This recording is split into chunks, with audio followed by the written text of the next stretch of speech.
अस्सलाम वालेकुम and welcome to all of you OG developers के प्लेटफॉर्म से मैं हूं आपका होस्ट रिजवान अली।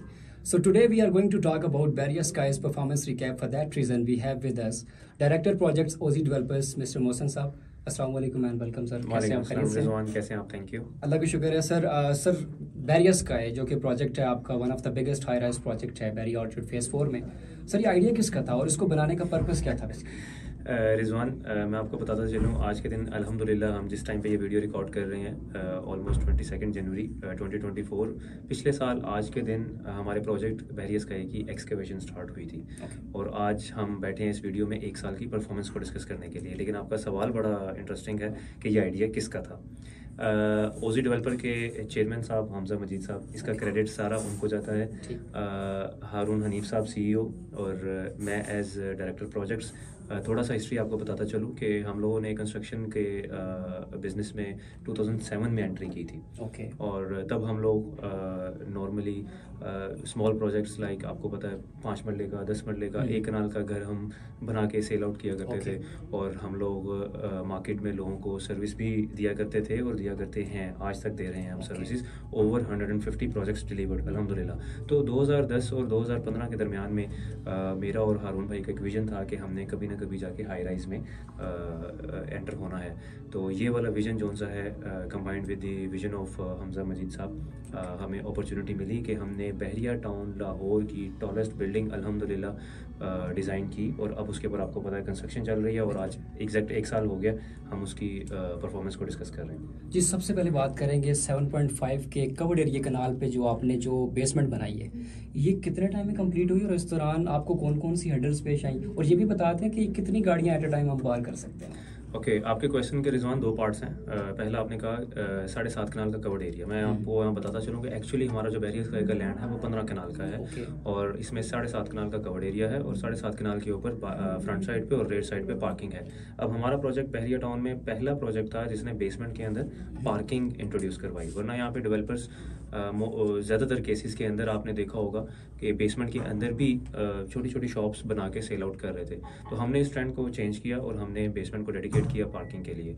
आपका क्वेश्चन का जो एक्चुअल पार्ट है कि हमें हर्डल्स कौन सी आई और हमारा टाइमलाइन क्या थी बेसमेंट के अंदर, हमने पिछले साल जब प्रोजेक्ट शुरू किया था तो क्योंकि हम लोग एक कंस्ट्रक्शन एक्सपर्ट टर्न डेवलपर्स हैं, कंस्ट्रक्शन हमारी एक्सपर्टीज़ है, तो हम जो भी काम करते हैं हम एक पूरा शेड्यूल के मुताबिक करते हैं। हमारे एस्टिमेशन इंजीनियर्स हैं, टाइम इंजीनियर्स हैं जो कि बैठे हर टाइम माइक्रोसॉफ्ट प्रोजेक्ट मैनेजमेंट या माइक्रोसॉफ्ट प्राइमावेरा पे शेड्यूल्स बना रहे होते हैं और उसको एडिट कर रहे होते हैं और चेंज कर रहे होते हैं, ऑल्टर कर रहे होते हैं टाइम टू टाइम।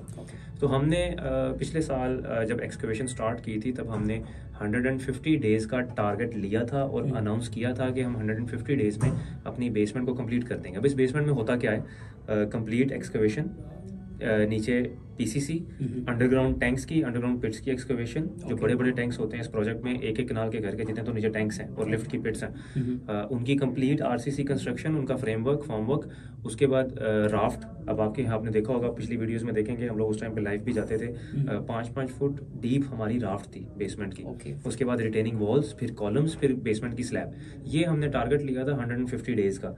अल्हम्दुलिल्लाह हमने 155 डेज़ में ये अचीव कर लिया था माशाल्लाह। सर अब तक की 1 साल की परफॉर्मेंस में आप लोग 4th फ्लोर तक पहुंच चुके हैं। ये फ्रेम स्ट्रक्चर के साथ जो ग्रे स्ट्रक्चर के करने का मकसद क्या है? बाद में तो किया जा सकता था।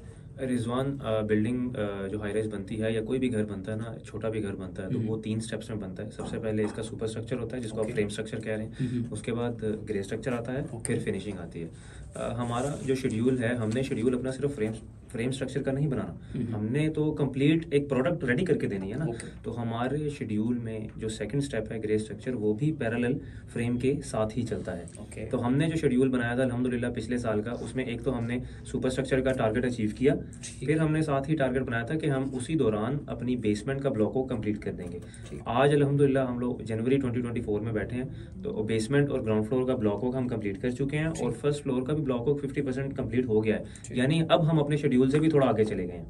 अच्छा सर, ये रियल एस्टेट इंडस्ट्री में 24/7 का इससे पहले कॉन्सेप्ट नहीं था। ये बड़ा यूनिक सा ये आइडिया किसका था बेसिकली, और इससे आपके जो क्लाइंट्स हैं वो कितने सेटिस्फाई हैं कि ये जो आपका यूनिक एक आइडिया लेकर आए, किसका आइडिया था बेसिकली? आप मेरा ख्याल है मिस कर गए 24/7 सीसीटीवी लाइव कवरेज, आप इसकी बात कर रहे हैं जी। ये बिल्कुल यूनिक आइडिया है और आज की डेट में भी हमारा चैलेंज है कि पाकिस्तान क्या इस रीजन में भी अगर आपको ऐसा प्रोजेक्ट ढूंढ के दिखा दें जहाँ पे ये सीसीटीवी लाइव कवरेज हो रही हो तो हम अपना क्लेम वापस ले लेंगे। इस रीजन में भी कहीं आपको ऐसा प्रोजेक्ट नहीं मिलेगा, कोई ऐसा डेवलपर नहीं मिलेगा जो कि जिसने अपनी इस तरह प्रोजेक्ट साइट को लाइव किया हो, सिर्फ अपने क्लाइंट्स के लिए नहीं, जनरल पब्लिक के लिए भी। आप हमारे यूट्यूब चैनल पे जाएं, हमारे फेसबुक चैनल पे जाएं, हमारी वेबसाइट पे जाएं, आपको हर जगह पे हमारी लाइव कवरेज नजर आ रही होगी 24/7।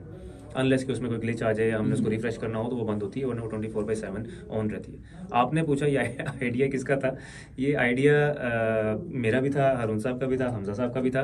और एक्चुअली जब हम टीम, आपको पता है हमारा जो हाउस कंस्ट्रक्शन वाली कंपनी है टीम ओवरसीज, हमने ये पहली दफ़ा एक्सपेरिमेंट 2014 में किया था, बैक इन 2014। अच्छा। हमारी एक साइट थी DHA में, डिफेंस हाउसिंग अथॉरिटी लाहौर में। 1 कनाल का घर हम बना रहे थे और वो क्लाइंट जो उनसे वो बाहर हुआ करते थे कुवैत में।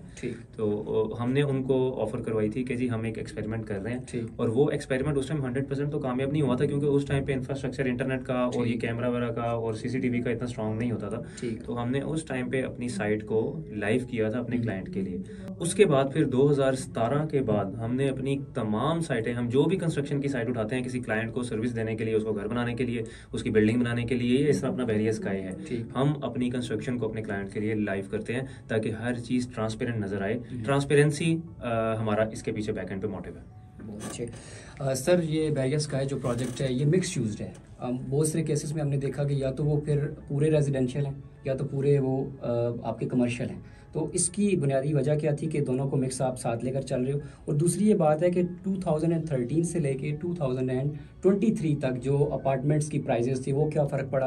अब 2024 में कौन सी चेंजेस हैं और आप लोग कौन सी ऑफर ऐसे क्लाइंट्स को देना चाह रहे हैं या कौन सी चेंजेस करना चाह रहे हैं? रिजवान, लाहौर की जो मार्केट है ना वो इवॉल्व अभी हो रही है हाई राइज की तरफ। अभी आप देखते हैं जैसे कराची की, इस्लामाबाद की या मिडल ईस्ट की जिस तरह की मार्केट है, अभी हमारे ट्रेंड्स लाहौर में उस तरह नहीं है, अभी आ रहे हैं। तो अभी यहाँ पे जो ज़्यादा आपको पता है ट्रेंड के अंदर जो एकदम जब शिफ्ट आता है तो वो आहिस्ता आहिस्ता इवॉल्व होता है, जब तब जाके ये सेटल डाउन होते हैं सारे ट्रेंड्स हाई राइज के।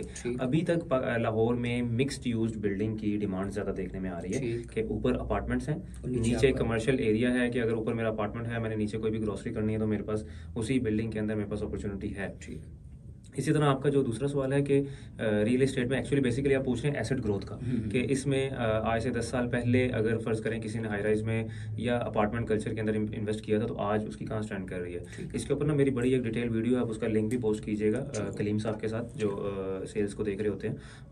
हमने उसमें पूरा एक ग्राफ बना के दिखाया था कि 2011-12 में बहरिया टाउन, हम इसी मार्केट की बात करते हैं, बहरिया टाउन लाहौर में या बहरिया ऑर्चर्ड में 1 बेड का अपार्टमेंट 450 to 550 स्क्वायर फीट का सेल होता था, कोई अराउंड 15 से 18 लाख का। अच्छा। और 2015 में ये हो गया तकरीबन 22 से 25 लाख का। ठीक।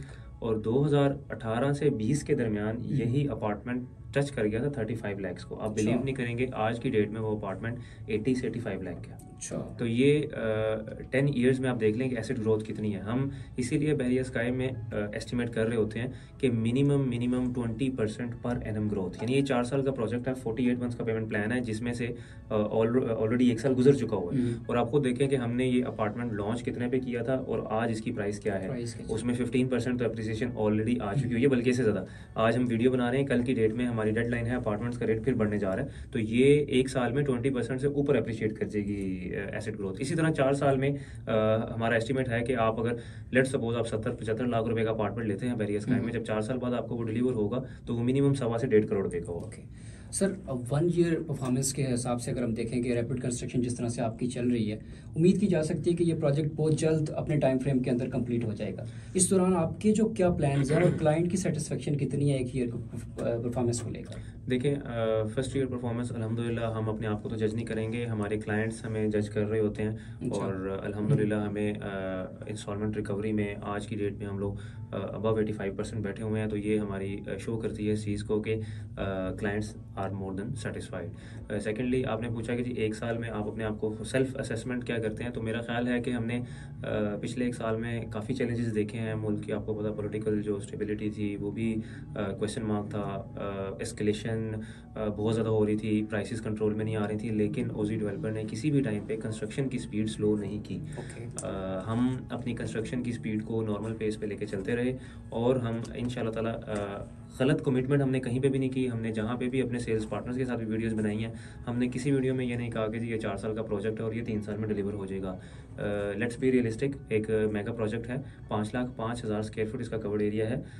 इसके अंदर बेतहाशा फिनिशिंग का काम है, specially related to fire safety, life safety and MEP, mechanical, electrical and plumbing.